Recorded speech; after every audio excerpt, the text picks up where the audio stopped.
अब जब आपके साथ ऐसा होता है कि आज आपने किसी गेस्ट को आज के सेमिनार के लिए इन्वाइट किया, तो आपके साथ ऐसा जरूर होगा कि वो कल तक आपको हाँ कर रहा है, सुबह आप देखोगे वो फोन नहीं उठा रहा है, आप उसे यहाँ आने से पहले भी कॉल कर रहे हो तो वो कह रहा है मैं घर से निकल चुका हूँ, फिर अचानक उसका फोन नॉट रीचेबल है, अचानक से वो फोन स्विच ऑफ हो गया, आप यहाँ आने के बाद भी उसे कॉल कर रहे हो पर वो नहीं आ रहा।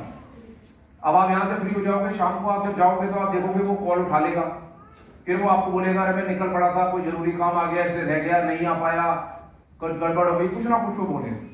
10 में से 8 या 9 लोग ऐसे होते हैं जो बचना चाहते हैं और वो नहीं आना चाहते, 1 या 2 जेन्युइन होते हैं। जैसे मैंने आपको मेरी स्टोरी बताया, मैं भी बचना चाहता हूँ, बहुत टाइम तक तो मैंने भी इग्नोर किया, बट अल्टीमेटली क्या हुआ, वो प्रोडक्ट के जो रिजल्ट्स थे उसकी वजह से मुझे मजबूर होकर के काम करना पड़ा। जब मैं पहली बार दीपक जी के पास बैठा था, जब मैं नहीं जानता था उनको, मैं पहली बार मिला और मैंने उनको बोला कि सर ये प्रोडक्ट बहुत कमाल के हैं, इससे रिजल्ट मुझे बहुत अच्छा मिला है, इससे बहुत अच्छा मैं सोच रहा हूँ आगे काम हो सकता है। तो दीपक जी ने एक स्माइल दी और मेरे को एक बात बोले शिरीष इन प्रोडक्ट के साथ ना बहुत सारी अच्छाई है लेकिन इनमें 2 कमियां भी। तो मैंने उनकी बात से बड़ा सरप्राइज हो गया, मैंने कहा ये कंपनी के डायरेक्टर है और ये खुद बोल रहे हैं इन प्रोडक्ट के अंदर 2 कमियां हैं। तो मैंने कहा सर इनमें क्या कमियां है, इनमें तो कोई कमी नहीं है। तो बोले भाई इनमें 2 कमियां ये हैं कि इनके मुंह नहीं है और इनका पैर नहीं है। अगर ये 2 काम तूने कर लिए, इनकी जुबान तू बन जाएगा, इनको लेकर के चला जाएगा कहीं पर भी, तो ये तुझे वो सब कुछ दे देंगे जीवन में जो तुझे आज चाहिए, जिसकी तलाश में तू सब जगह घूम रहा है। तो अगर हमें ये समझ में आ जाता है कि क्या कमी है और उसको रिकवर करना है, लोग क्या करते हैं कमी को लेकर के बाहर चले जाते हैं कि ये मेरे से नहीं होगा। आसान है अगर टेक्निक का इस्तेमाल करो। जैसे आपके साथ अभी गेस्ट नहीं आया, आपने नॉर्मली हम क्या करते हैं शाम को कॉल करते हैं उस गेस्ट को और उसको बोलते हैं कि भाई आप आए नहीं, आज इतना बढ़िया प्रोग्राम था, मैंने आपको बुलाया था, इनवाइट किया, मैंने आपका बहुत देर आईटीओ पे वेट भी किया। आप देखोगे कई बार कई गेस्ट नीचे बाहर आप वेट करते रहते हैं, आपका गेस्ट आएगा उसको ऊपर बुलाएंगे बिठाएंगे। तो वो कॉन्सेप्ट क्या है, वो नॉर्मल सिस्टम, आप बुला रहे हो वो नहीं आ रहा, उसको क्या लग रहा है मेरी इंपॉर्टेंस ज्यादा है। अब इवेंट की इंपॉर्टेंस कम हो जाती है, उस गेस्ट की इंपॉर्टेंस ज्यादा हो जाती है। तो जैसे ही आपने इवेंट की इंपॉर्टेंस कम कर दी, गेस्ट की ज्यादा कर दी, वो गेस्ट आपके पास नहीं आए। अब इसको कहते हैं रिवर्स टेक्नोलॉजी। अगर आप रिवर्स टेक्नोलॉजी इस्तेमाल करो, अब आज आप घर जाओगे, बहुत सारे लोग ऐसे जो आज नहीं आए, अभी वो शाम को फोन उठाएंगे, आपने कॉल किया वो रिप्लाई नहीं दे रहे, आप उन्हें शाम को कॉल करो और आप उनको ये बोले मैं आपको कॉल कर रहा था, आपने फोन ही नहीं उठाया, तो कहेगा हाँ मैं यहाँ बिजी हो गया, मैं आ नहीं पाया, ये वो। तो आप उनको बोलो कि मैं आपको कॉल बार बार इसलिए कर रहा था कि आप अगर घर से निकल चुके हो, आधे रास्ते में भी हो, तो यहां मत आना, आप वापस घर चले जाओ। अब आज तक तो उसने सुना नहीं ऐसा, अब तक वो क्या सुनता है, आप पहुंच जाओ, आपकी सीट रिजर्व है, ये वो। अब आप जाके उसको बोलो आज मैं आपको नहीं बुला रहा था, मैं आपको बार बार कॉल इसलिए कर रहा था, सर आप यहां मत आना। तो कहता क्यों भाई, तो आप उसको बोलना कि सर वहां इतनी मारामारी थी, इतनी सीटें फुल हो गई थी कि आपके लिए सीट थी ही नहीं। अभी आप कॉल में बैठे हो, सीट खाली है ना, ये किसको पता है, जो यहाँ आया है, जो नहीं आया उसे क्या पता। अभी तो 400 साढ़े 400 लोग बैठे हैं ना इस हॉल में। हमने शुरू में मीटिंग करी है, 40 लोग बैठे होते थे, लाइट्स ऑफ कर देते थे, जिससे कि गेस्ट जो बोल रहा है उसको ये नहीं दिखे अंधेरे में गेस्ट कहां बैठा है। और बाहर जाके हम अपने गेस्ट को बोलते थे, मैंने कहा आज शुक्र है तू नहीं आया, तो बोलता था क्यों नहीं है, मैंने कहा भाई वहां तो पुलिस आ गई। अब वो गेस्ट बड़ा खुश होता था, पुलिस आई मतलब इनका काम धंधा बंद हो गया। हम कहते थे पुलिस इसलिए आई कि इतनी गाड़ियां हो गई, वहां पे गाड़ी रखने की जगह नहीं थी, बाइक रखने की जगह नहीं थी, कार रखने की जगह नहीं थी, और तू मेरा इतना अच्छा दोस्त है भाई, मैं तो बार बार तुझे कॉल कर रहा था, तू मत आई। और भाई अगला वाला जो इवेंट है उसकी भी अभी समझ ले अगली बार भी नहीं आना है, क्योंकि उसकी टिकट भी सारी आज ही बिक गई। और कमाल की बात क्या है कि कुर्सियों की सीट तो बिकी, या स्टेज के ऊपर भी कुछ अनऑथराइज सीट होती है, कई बार होते हैं ना लोग यहाँ बैठे हुए, वो भी बिक गई भाई। अब तू इतना बढ़िया दोस्त है मेरा, मैं तुझे चाहता नहीं तू जमीन पे बैठे, तो भाई अगली बार भी मत आइए। आज आप घर जाना, जिनके घर में भी छोटे बच्चे हैं, आपको ये बिल्कुल साइंटिफिक लॉजिक है ये, आप घर जाके जिनके घर में भी छोटे बच्चे हैं ना 4-5 साल के, उनको घर जाके तरफ एक बात बोलना, बेटा पूरे घर में खेल सकते हो, बस यहाँ मत खेलना। बच्चा कहाँ खेलेगा? आपकी नजर बचा के वहां आएगा, 2-3 बार देखेगा ये कौन सी जगह है जब मना कर रहे हैं। हर वो काम जो मना किया जाता है ना वही किया जाता है, तो मना कर दो, बोले भाई तुम्हारी जरूरत ही नहीं है। और अगली बार में आपको अगर कोई सीट रिजर्व, कोई सीट वेकेंट हुई, किसी ने नहीं आया, रिप्लेस कर दूंगा, उसके लिए मुझे आप 2 दिन पहले बोलना पड़ेगा आपको, और आपको ही याद रखना पड़ेगा आधे घंटे पहले आपको आना पड़ेगा। अगर आधे घंटे पहले आ जाओगे तो मैं रिप्लेस कर सकता हूं, किसी का रिप्लेसमेंट हुआ तो। अब आएगा नहीं आएगा? yes. वो अपने आप आएगा। आपको इवेंट की इंपॉर्टेंस खुद बनानी पड़ेगी। कई बार आप देखते हो ना इवेंट में लोग आते हैं, तो आपने किसी को बोला कि इवेंट में कितने का पास है, 150 रुपए 200 रुपए का, तो कई बार आदमी पूछता है आपसे भाई 200 रुपए में क्या मिलेगा, पूछते yes. कुछ खाने को दोगे, है ना? तो आपके पास जवाब नहीं होता, आप कहते हो अरे वहां तो खाने के लिए थोड़ी है, ऐसे खाने बुला रहे हैं। उसको बोलो भाई 200 रुपए का टिकट है और खाने को मिलेगा भरपूर। आएगा नहीं आएगा? 200 रुपए मिलेगी फुल डाइट। कितनी? फुल डाइट मिलेगी 200 रुपए में। अब वो 3 घंटे बैठे करें, किस लिए बैठा है? खाना खाने के लिए, फुल डाइट के लिए, है ना जी? जब बाहर निकलेगा उसको बोलना भाई बहुत बढ़िया, कैसा लगा प्रोग्राम? कहेगा भाई डाइट का क्या हुआ? तो बोलना अभी खिलाया तो था अंदर।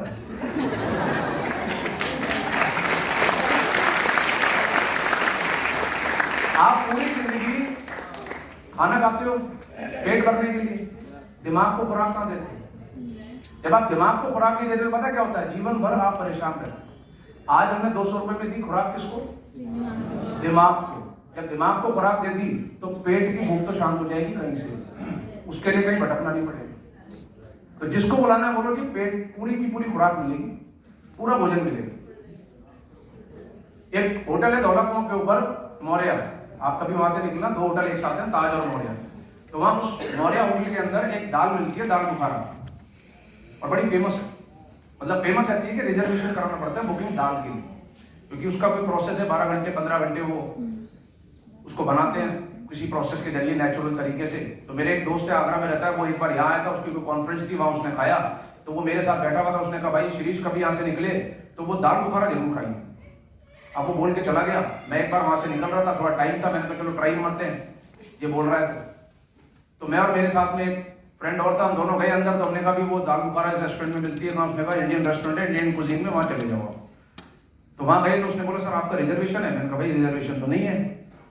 तो बोला सर बिना रिजर्वेशन तो हम ये दाल बुखारा नहीं देते। अब दाल सोचो, दाल तो ढाबे पे कहीं मिल रही है, और उसने दाल बुखारा, मैंने कहा रिजर्वेशन दाल के लिए? बोला सर और कुछ भी ले लो, दाल बुखारा नहीं मिलेगी। तो मुझको भी थोड़ी सी वीक हर्ट हुई। मैंने कहा ऐसा क्या, आप तो खा के जाएंगे?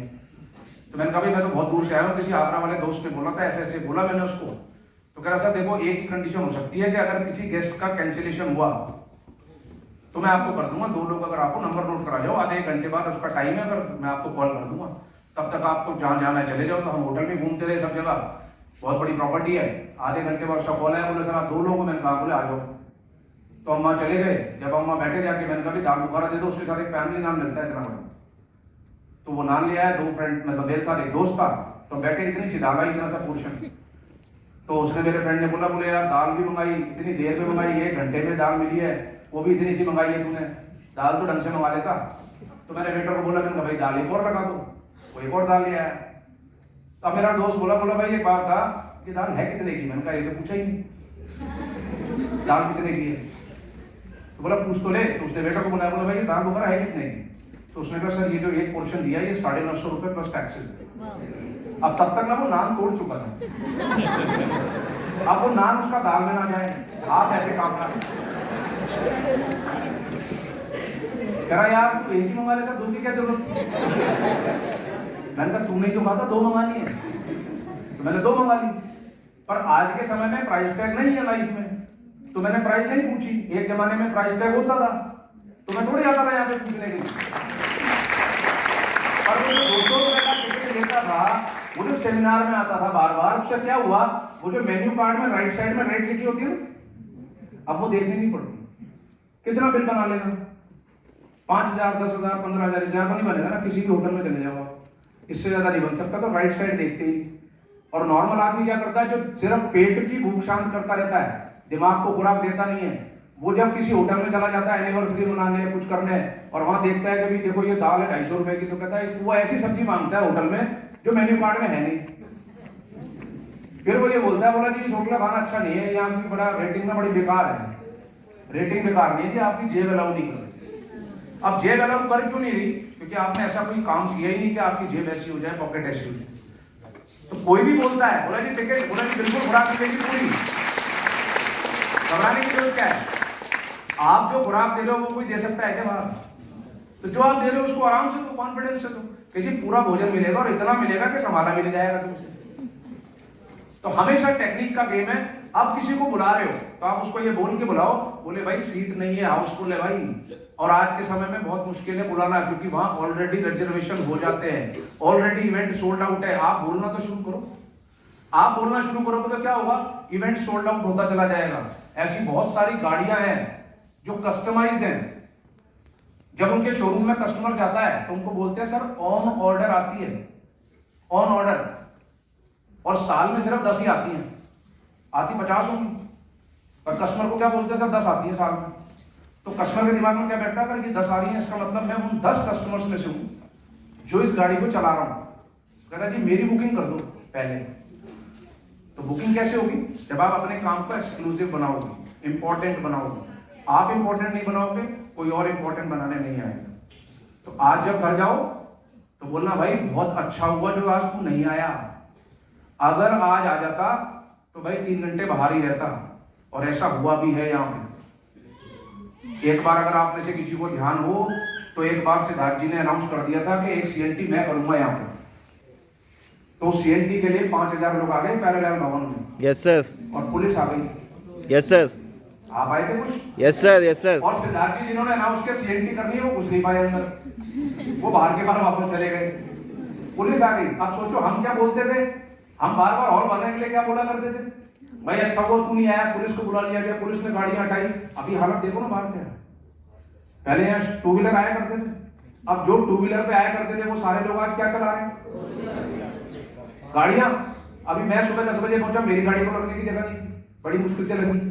और अगर एक्चुअल में सारे लीडर्स आ जाए यहाँ तो 2 व्हीलर नहीं लग सकता यहाँ, सिर्फ कार ही लगी।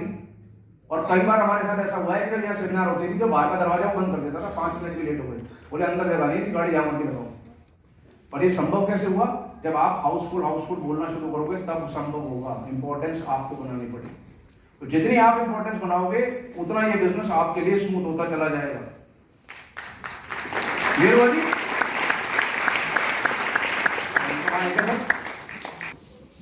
कुछ चीजें जो मैं आपके साथ शेयर करूंगा जो कि ठीक है। चलो, पहले बोलते थे ना आप, जैसे आपने बचपन में पढ़ा होगा कि ईसा पूर्व ईसा बाद पढ़ाई करी होगी आपने, जब बोलते थे। अब कैसे बोलते हैं? अब लैंग्वेज चेंज हो चुकी है। अब बोलते हैं बिफोर लॉकडाउन, आफ्टर लॉकडाउन। आपने सुना होगा कई बार, कई लोगों को आपने अभी 1 साल के अंदर 2021 में बोला होगा, दिसंबर के अंदर बहुत सारे मैसेजेस आ रहे थे कि जिन्होंने ये 2021 में सही सलामत निकाल लिया है, इसका मतलब समझ लो वही कमाई है। आप अगर हेल्दी होकर 2021 से निकल गए, 2022 में पहुंच गए, तो यही आपकी कमाई है। तो बिफोर लॉकडाउन कुछ बिजनेसेस थे जो सिक्योर्ड बिजनेस माने जाते थे। सिक्योर्ड का मतलब उन बिजनेसेस में जो लोग काम करते थे उनको एक बार बिजनेस जमाना होता था, उसके बाद उन्हें जीवन भर पैसा कमाने के लिए कोई टेंशन नहीं होती, भले इन्वेस्टमेंट होता हो। होटल एंड रेस्टोरेंट्स कुछ ऐसे बिजनेस थे, जैसे होटल्स आपने खोल दिया, शुरू में नहीं चलेगा, 4-5 साल के बाद वो होटल अगर अच्छा चल गया, नाम हो गया, शेफ मशहूर हो गया, फूड अच्छा है वहां का, तो वो होटल चलता था, कस्टमर आते थे, शादियां हो रही हैं, सीजन है, इवेंट्स हो रहे हैं, सब कुछ हो रहा है, डेली रेस्टोरेंट फुल है, सब कुछ था। मतलब होटल का बिजनेस कभी बंद नहीं होता था लॉकडाउन से पहले की सिचुएशन में। और लोगों का फोकस होता था, जो लोग इस इंडस्ट्री में होते थे उनको पता होता था कि अगर ये खोल दिया हमने कभी रेस्टोरेंट, जीवन भर ये हमें कमा के देगा। टूर्स एंड ट्रैवल्स का भी बिजनेस था। ये 2 महीने के अंदर इतना पैसा कमा लेते थे कि साल भर कुछ नहीं करना। मई और जून की छुट्टियों में ट्रैवल ग्रुप वाले लोग, इंटरनेशनल ट्रैवल्स, डोमेस्टिक ट्रैवल, इसमें इतना पैसा कमाते थे कि उनको साल भर कुछ नहीं करना। एक बार बिजनेस जमा लिया, उसके बाद ऑटोमेटिकली बिजनेस में उनके पास पैसा आता है। गारमेंट्स का बिजनेस, कपड़ों का बिजनेस, आपने देखा है शादियां होती हैं, फंक्शंस होते हैं, इवेंट्स होते हैं घर में, तो आप नए कपड़े बनवाते हो। आपके फेस्टिवल्स होते हैं, उसके अंदर लोग नए कपड़े बनवाते हैं। तो गारमेंट्स के बिजनेस में होते थे लोग, उनको बहुत मार्जिन मिलता था और उनका बिजनेस 5-6 महीने का काम होता था। सीजन का बिजनेस है, लेकिन उसमें भी बहुत अच्छी अर्निंग वो कर लेते हैं। एंटरटेनमेंट इंडस्ट्री, एंटरटेनमेंट का मतलब जैसे आप देखते हो मूवीज निकलती है, मूवी रिलीज होती है, सीरियल्स आते हैं, टीवी सीरियल्स आप देखते हो, ये एंटरटेनमेंट इंडस्ट्री है। बड़े बड़े शोज होते हैं, लाइव शोज होते हैं, ये एंटरटेनमेंट इंडस्ट्री। तो इसके अंदर बहुत बड़ी कमाई होती थी, बहुत बड़ा उनको एक रेवेन्यू मिलता था, पैसा लगाया लेकिन उसके बाद बहुत पैसा आता। आपने कई मूवीज को देखा होगा, 30 करोड़ रुपए लगाए, 200 करोड़ रुपए कमा लिए।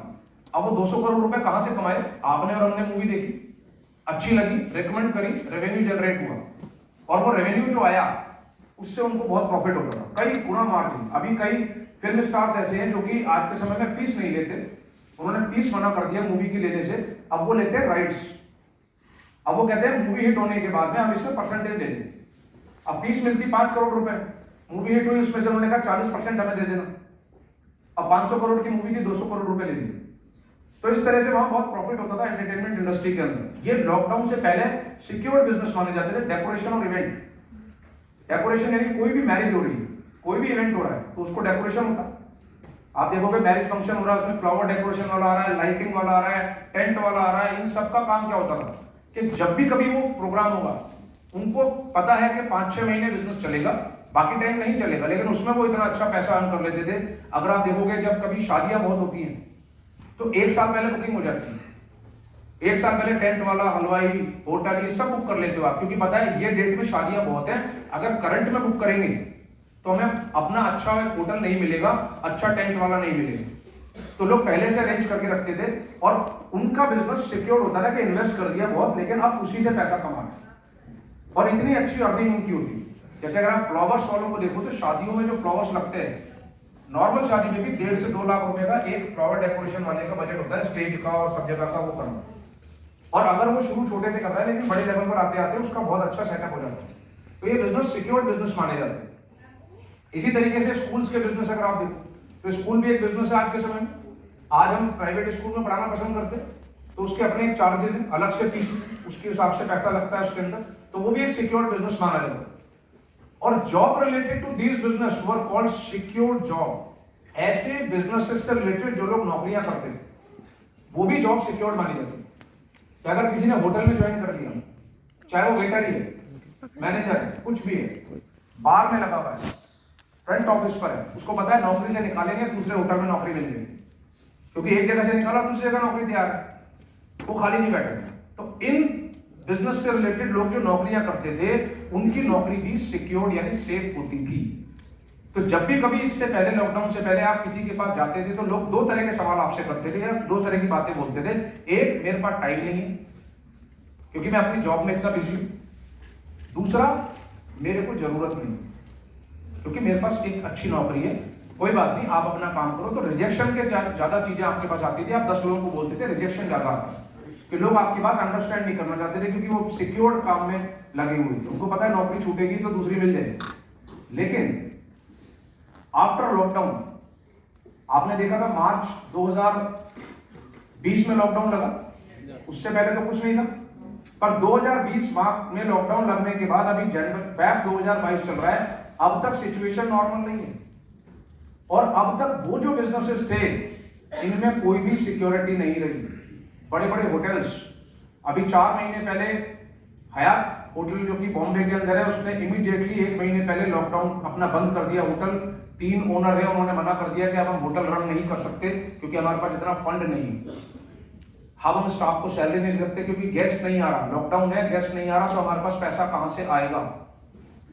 मार्च में लॉकडाउन लगा था, मैं जून के अंदर आगरा गया, रेडिसन ब्लू होटल के अंदर बुकिंग कराई, तो मैंने ऐप से देखा तो रेडिसन ब्लू होटल के अंदर वो स्वीट दे रहे थे उस समय 2500 रुपए विद ऑल मील।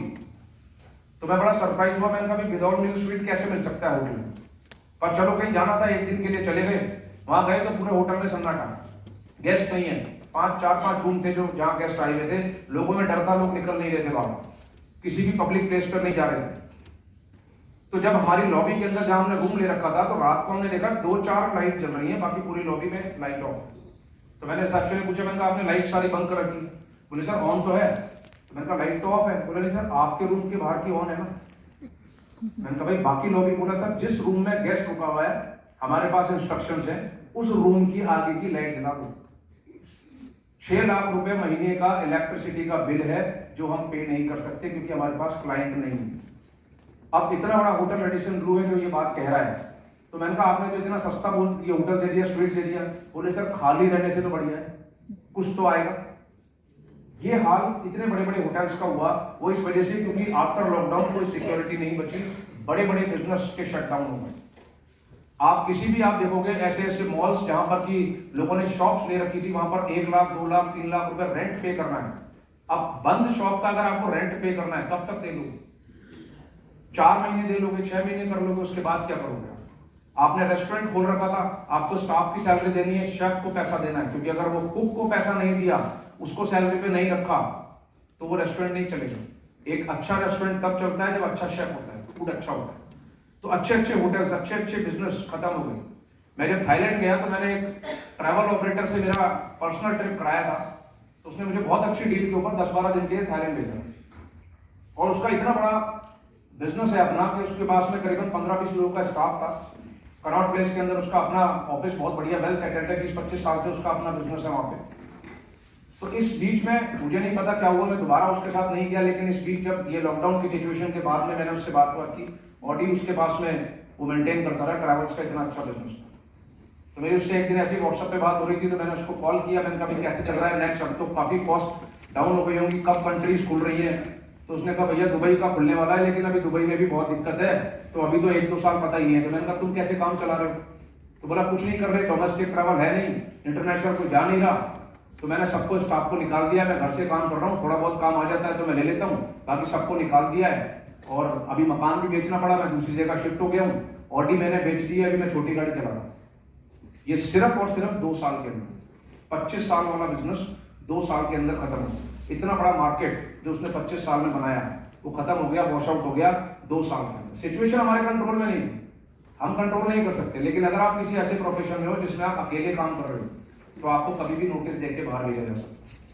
तो इस वजह से वो जो सिक्योर्ड बिजनेस थे, आप सबके पास मोबाइल है, किसी का वोडाफोन का है, किसी का एयरटेल का है, किसी का किसी जियो का है, पर उन कंपनीज ने भी कॉस्ट कटिंग कर दी, एम्प्लॉइज को हटा दिया कि आप कम एम्प्लॉइज के अंदर हम ज्यादा काम करेंगे। तो कई एम्प्लॉइज को बुला करके बोला कि आधी सैलरी मिलेगी, आपको आधी सैलरी पे काम करना है और डबल काम करना है, तैयार हो तो बताओ, नहीं तो आप जाओ, हम किसी और को रख लेंगे। अब किसी के पास जॉब नहीं है, उसको आधी सैलरी मिलेगी, वो तो आ जाएगा, पर जिसकी सैलरी रनिंग में आ रही थी उससे खर्चे आधे नहीं होंगे और वो जीरो पे आ जाएगा। ऐसे बिजनेसेस को जो है वो सिक्योरिटी नहीं थी लॉकडाउन के बाद। नेटवर्किंग इंडस्ट्री में क्या फर्क है, आप अकेले काम नहीं करते, आप लोगों के साथ काम करते, आप नेटवर्क के साथ काम करते। ये मैं आपको यहाँ जो दिखा रहा हूँ, ये मेरा मार्च 2020 की इनकम है 3,76,246 रुपए मार्च, जबकि लॉकडाउन 23 तारीख को लगा था। 7 दिन तक हमने 23 दिन काम किया और 7 दिन बिल्कुल काम नहीं किया, घर से नहीं निकल सकते थे। अप्रैल 2020 कोई भी व्यक्ति घर से नहीं निकल सकता था, अगर आपको याद हो। तो मैं भी थोड़ा सा डर रहा था, मैंने कहा पता नहीं पैसा कैसे आएगा, कोई भी सेंटर नहीं खुला हुआ, ऑफिस नहीं खुले हुए, कैसे काम होगा, कैसे लोग जाएंगे, मीटिंग्स नहीं हो सकती, कुछ नहीं हो सकता। आप जूम पे सेशन कर सकते हो, बट प्रोडक्ट कैसे मिलेगा? उस महीने मेरी वाइफ ने भी मेरे से पूछा आप कैसे काम चलेगा, तो मैंने कहा देखते हैं, इस महीने टेस्टिंग है इस बिजनेस की, अगर पैसा आया इसका मतलब है यही बिजनेस चलेगा, अगर नहीं आया तो कुछ नहीं चलेगा। तो ये जब मेरा अप्रैल का चेक आया 2,58,042 रुपए का, ये उस महीने की इनकम, ये सब कुछ ऑन रिकॉर्ड है। तो मुझे एक बात समझ में आ गई कि अप्रैल महीने में जिंदा आदमी भी घर पे मरे के समान था, क्योंकि घर में तो बैठे हो।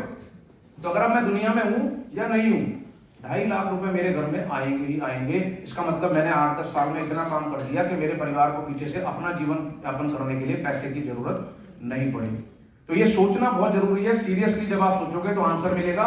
मई महीने में फिर लॉकडाउन था 15 मई तक, 354 का चेक आया, जून महीने का 395, जुलाई का 556, अगस्त का 723, जो मैंने आपको दिखाया हाईएस्ट चेक 723 का। अब तक लोग करते नहीं किए। सितंबर 671, अक्टूबर 629, नवंबर 5/9, 544, यानी ये मार्च से लेकर दिसंबर तक की इनकम थी 50,18,000 रुपए।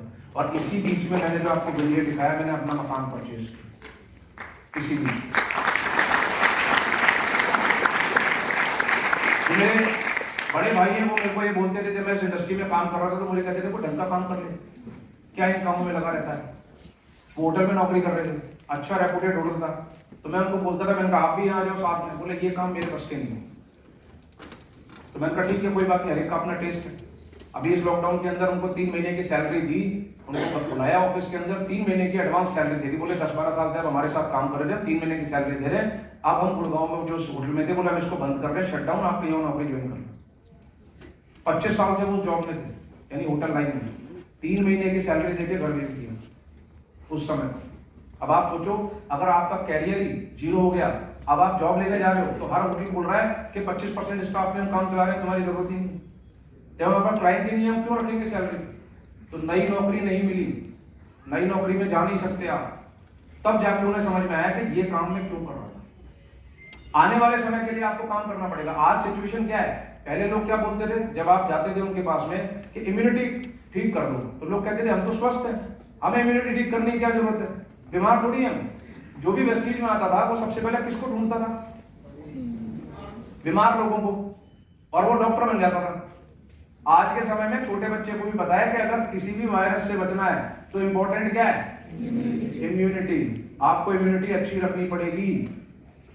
मुझे एस्थमा था तो मुझे ये बात पता थी कि मेरे लंग्स उस लेवल के नहीं है, बट मेरे इम्यूनिटी इतनी अच्छी हो गई प्रोडक्ट की वजह से कि इस पूरे लॉकडाउन के दौरान में मैंने 2-3 बार अपना टेस्ट कराया, मेरा कभी भी कोविड पॉजिटिव नहीं आया, कभी। क्योंकि मैंने वो प्रोडक्ट खाए जिनकी वजह से मेरी इम्यूनिटी अच्छी हुई। मैं आज भी खाता हूँ। कई बार लोग पूछते हैं ना कि भाई ये प्रोडक्ट कब तक खाने, पूछते हैं, आपसे पूछते हैं, तो आप ज्यादातर क्या करते हो? इनसिक्योरिटी के अंदर बोल देते हो कि बस 3-6 महीने खाना है। आपको लगता है 6 महीने आदत पड़ जाएगी, उसके बाद तो खाता रहेगा। अब वो 6 महीने बाद खाना बंद करता है, आप उससे बोलते हो भाई तू खा क्यों नहीं रहा? बोले आपने तो कहा था 6 महीने खाना। आज के बाद अगर कोई आपसे बोले कि प्रोडक्ट कब तक खाने हैं, तो उसको एक सवाल बोलना, कब तक जीना चाहते हो? जब तक जीना चाहते हो खाते रहो, जितना जल्दी मरना चाहते हो छोड़ दो, क्या फर्क पड़ रहा है? गारंटी किसकी लेनी है? खुद की, किसी और की नहीं है। हम क्या करते हैं? बाकियों को प्रोडक्ट बेचने में लगे रहते हैं, खुद नहीं खाते। जब खुद खाओगे ना, ऑटोमेटिकली लोग आपसे प्रोडक्ट लेने लग जाएंगे। मैं बिल्कुल नौसी किया था, मुझे हेल्थ सप्लीमेंट पता नहीं थे क्या है, खाए, हेल्थ ठीक हुई। जो मेरे आसपास के लोग थे वो पूछने लग गए, अरे तू आजकल इनहेलर यूज नहीं करता, तेरा एस्थमा कैसे ठीक हुआ, क्या किया तुमने? तो मैंने कहा भाई ये खाया, इससे ठीक हो गए। अब मैंने सिर्फ इतना ही बताया है लोगों को, और कुछ नहीं बताया। आज भी इतना ही बताता कि इससे इम्यूनिटी ठीक होती है, हेल्थ अच्छी होती है, अपने आप को हेल्दी रख लो, सब कुछ बढ़िया हो जाएगा। तो ये सिर्फ बताने से ही आप अगर ये इतना पैसा कमा सकते हो, क्या बुराई है? पर उसके लिए चाहिए भरोसा। लोग नहीं सुनते, ये बात सच है, मेरी भी नहीं सुनते, आज ज्यादा सुनते हैं। ऐसा नहीं है कि पैसा कमा रहे हैं सुनते हैं, सच्चाई यही है, एक ही काम को बार बार बोलोगे, लोग आपकी बात सुनने लग जाएंगे, लोग आपकी बात समझने लग जाएंगे। वाई वेस्टीज, मैंने आपको बोला था डायरेक्ट सेलिंग क्यों करनी है और वेस्टीज ही क्यों करनी है, ये भी बताऊंगा।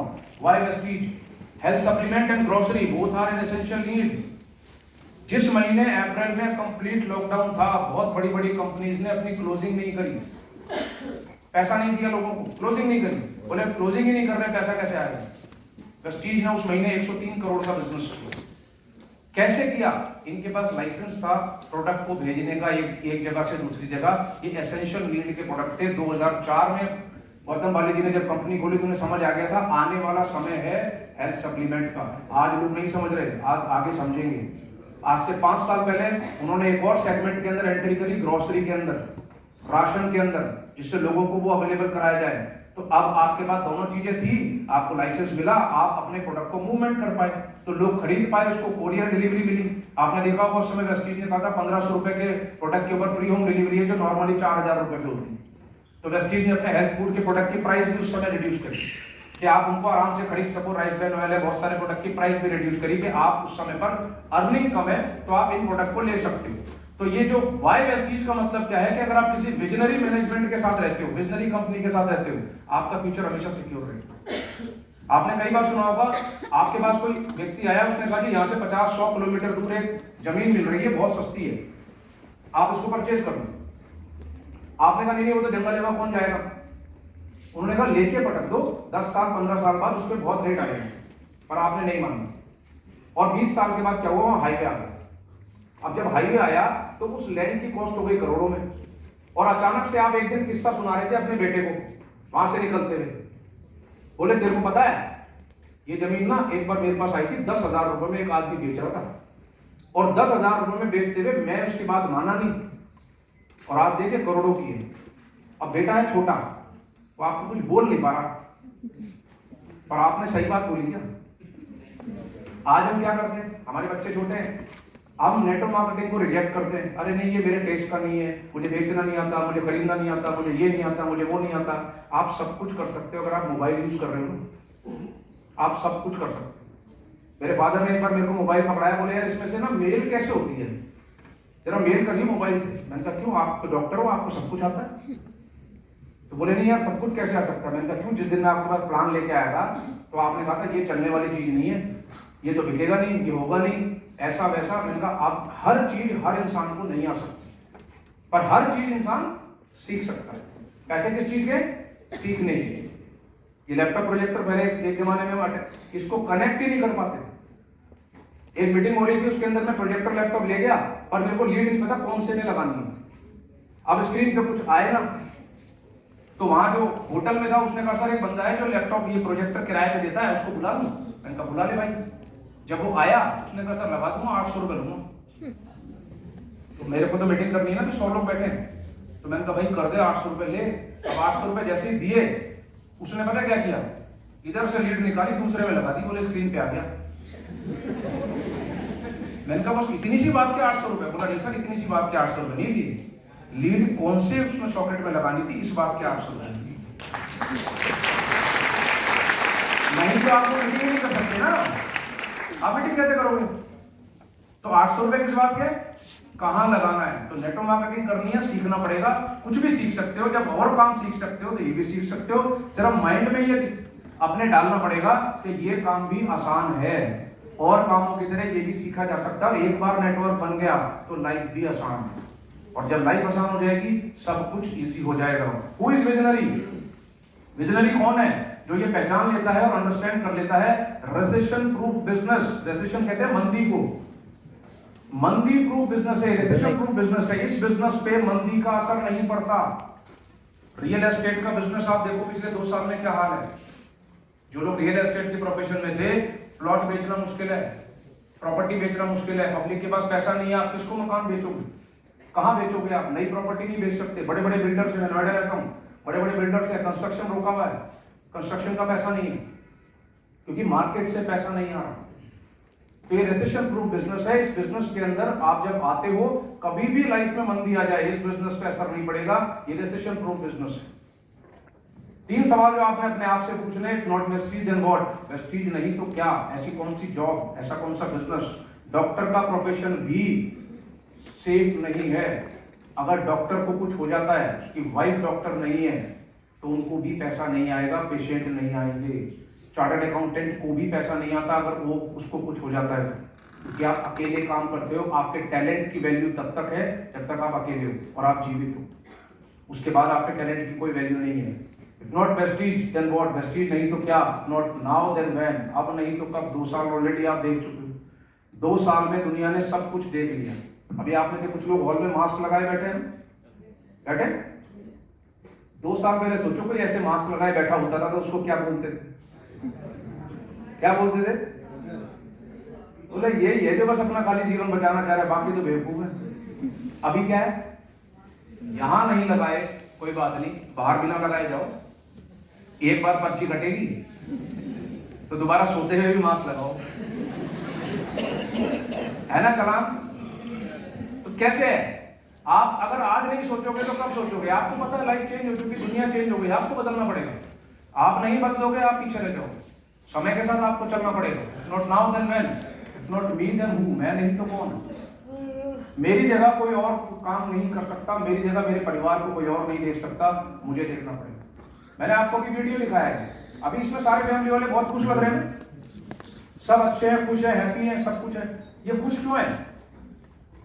पैसा आ रहा है, और इनको पता है कि पैसा आता रहेगा, क्योंकि वो नेटवर्क काम कर रहा है। हर बड़ा आदमी नेटवर्क पे फोकस करता है, और हर छोटा आदमी सोचता है मैं नेटवर्क बना नहीं सकता, और इस वजह से वो उस नेटवर्क को छोड़ देता है, और वो 10, 12, 15 हजार, 20 हजार, 50 हजार, ज्यादा से ज्यादा लाख रुपए तक पहुंच जाता है, और 1 लाख रुपए तक पहुंचने में भी 25 से 30 साल लग जाते हैं। और जब वो रिटायर होता है तो प्राइवेट जॉब में है तो सैलरी आधी हो जाएगी या मिलेगी नहीं, गवर्नमेंट जॉब में तो आधी हो ही जाती है। 2004 के बाद में आप देखो गवर्नमेंट जॉब में अनाउंस कर दिया कि आपको पेंशन मिलेगी। मेरे नेटवर्क में एक BSNL से सब डिविजनल इंजीनियर है, 80,000 रुपये वेस्टिज से कमाते हैं। 2004 के बाद जॉब लगी थी, कॉन्ट्रैक्ट के अंदर है कि आपको रिटायरमेंट के बाद पेंशन नहीं मिलेगी, पर काम करके यहाँ से 80,000 तक पहुंच के कह रहे हैं सर रिटायर होऊंगा जब तक 3-4 लाख रुपए महीना वेस्टिज से आता रहेगा, सुकून की लाइफ है, BSNL पैसा दे ना दे कोई फर्क नहीं पड़ता। तो ये सोचना बहुत जरूरी है, आप नहीं तो कौन, if not me then who. Networking is need of today and security for tomorrow. आज की जरूरत है और कल की सिक्योरिटी है। आप और हम इन्वेस्ट नहीं कर सकते किसी प्रोफेशन में, आप और हम बहुत टैलेंटेड अगर नहीं है तो बहुत समय तक पैसे नहीं कमा सकते। अगर आज मेरा बुटीक होता, मैं बुटीक ही चला रहा होता, तो अब आप बताओ बुटीक पे कौन आता है इस समय? इस 1-1.5 साल में किसके घर शादियां हुई, किसके घर में नए कपड़े बने? आप सबके तो मास्क लगा दिए। बड़ी बड़ी कॉस्मेटिक्स की कंपनियां 1 साल में लिपस्टिक नहीं बिकी, क्यों नहीं बिकी बताओ? मास्क लगा के, लिपस्टिक लगा के मास्क लगाओगे तो इससे बढ़िया लगाओ ही मत। इतने बड़े बड़े ब्रांड्स शोरूम बंद हो गए, क्यों? जबकि लाइन लगी हुई थी, जिस मर्जी रेट पे प्रोडक्ट बेच लो, लेकिन क्यों? क्योंकि वो बिजनेस शट डाउन हो गया, वो रिसेशन प्रूफ नहीं था, वो बिजनेस डिपेंडेंट था टाइम के हिसाब से। रिसेशन प्रूफ बिजनेस है, प्रूवन एंड टेस्टेड सिस्टम है। आपको टेस्ट नहीं करना, अपनी चक्री नहीं चलानी, ये टेस्टेड सिस्टम है। नकल करो पैसे कमाओ, नकल करो पैसे कमाओ, दिमाग नहीं लगाना। ये प्रूवन एंड टेस्टेड सिस्टम के अंदर आपको सिर्फ और सिर्फ जो आपके लोग सिखा रहे हैं, आपके सीनियर सिखा रहे हैं, सिर्फ उस पर फोकस करना है और कुछ नहीं करना। आप सिर्फ उस पर फोकस करो, ऑटोमेटिकली लोग आपके साथ आने लग जाएंगे। हम जब अपना दिमाग लगाते हैं तो हम फेल हो जाते हैं। साइकिल का पहिया भी गोल है और मर्सिडीज का भी गोल है, और आप देखोगे हवाई जहाज जो हवा में चलता है उसका भी तो गोल है। अगर लैंडिंग और टेक ऑफ किस पे होती है? व्हील पे ना। अगर व्हील गोल नहीं है तो क्या हुआ? आप ना लैंडिंग कर सकते हो ना टेक ऑफ कर सकते हो। तो एक बार इन्वेंशन हो गई, अब आपको सिर्फ उस इन्वेंशन को फॉलो करना है, उस पे काम करना है, अपना दिमाग नहीं लगाना। अभी मैंने आपको कुछ चीजें सिखाई, आपको सिर्फ उसको फॉलो करना है, अपना दिमाग नहीं लगाना। इसको इधर टर्न कर दो बस मेरी तरफ, जब तक वो नहीं आ रहा। हो गया? चलो, तो प्रूवन एंड टेस्टेड सिस्टम है। एक बार प्रूव हो चुका है, एक बार टेस्ट हो चुका है, आपको उस पर ब्रेन नहीं लगाना, आपको उस पर काम नहीं करना। मेरी तरफ लैपटॉप मोड़ दो सर, बस वो हो जाएगा। 4-5 लोग वापस आए जिन्होंने वापस आकर के काम करना शुरू किया। तो मैंने क्यों उनको वापस ला पाया मैं उनको? क्योंकि मैं काम कर रहा था। अगर मैं छोड़ देता वो मेरे साथ नहीं आता। तो कोई रॉकेट साइंस नहीं है इसके लिए। No any difference between you and me, मेरे में और आप में कोई फर्क नहीं है। आप और मैं बिल्कुल बराबर हैं। सिर्फ फर्क क्या है, मैंने कुछ ऐसे काम करे तो मैं यहां तक आ गया, आपको वो काम करने आप यहां तक आ जाओगे, कोई फर्क नहीं है। इस बिजनेस में कहते हैं हाईएस्ट अर्नर अभी तक पैदा नहीं हुआ। आप हो सकते हो, आप काम कर सकते हो कहीं पर भी, आप किसी भी जगह जाके नेटवर्क बना सकते हो, आपके लिए कोई टेरिटरी नहीं है। Just follow the system and change your life. आपको सिर्फ अपनी लाइफ चेंज करने के लिए सिस्टम को फॉलो करना है। जो जितना आसानी से सिस्टम फॉलो करना सीख जाएगा वो उतना जल्दी कामयाब हो जाएगा। अभी डंडा लगा तो मास्क लगाना शुरू कर दिया ना, आदत हो गई ना। अब समझ लो अपने ऊपर डंडा लगाना है कि मेरे को सिस्टम फॉलो करना है। रेगुलर 12 सेमिनार, 24 सेमिनार, 36 सेमिनार आना है, कोई आए चाहे ना आए। सर्दी गर्मी बरसात क्या होगा, धीरे धीरे क्या होगा। अभी मेट्रो में आ रहे हो, थोड़े टाइम के बाद मेट्रो से भीग गए, बारिश में ठंड में आए, थोड़े टाइम बाद आप क्लाइमेट फ्री जोन में आ जाओगे। जब अपनी गाड़ी में आओगे सर्दी के अंदर भी क्या होगा, हीटर चला के आना, गर्मी में आओगे एसी में आना। तो कैसे होगा ये? जब रेगुलर यहाँ आते रहोगे, दिमाग को खुराक देते रहो, जेब हमेशा भरी रहेगी, कभी जीवन के अंदर कोई तकलीफ नहीं आएगी। Thank you so much, all the very best student.